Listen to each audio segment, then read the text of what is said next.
All right, so let's go into more detail about the water heater.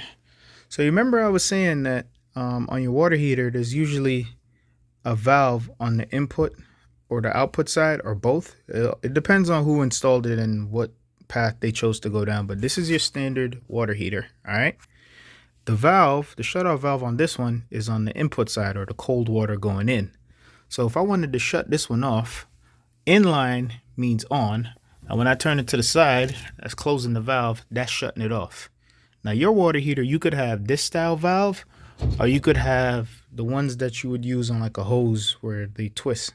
So you got to figure out how to shut those off. Like usually it's lefty, loosey, righty, tighty. When you turn it to the right or close the valve, that's how you shut it off. So to go in a little bit more detail, the cold water coming in, that's the input. The hot water is going back to the house. And then this middle line here is the pressure relief valve. Okay.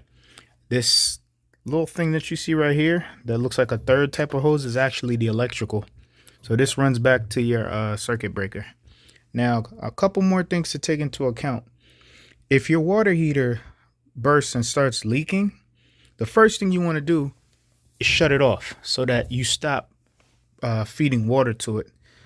Another thing you got to take into account is that if the water heater bursts, whatever water is inside it has to drain. So if you shut it off when you get started because you still see water coming out everywhere, the tank is going to leak until the tank is empty, depending on how it bursts. All right. So that's a quick rundown of the water heater and all the different lines. I hope that helps.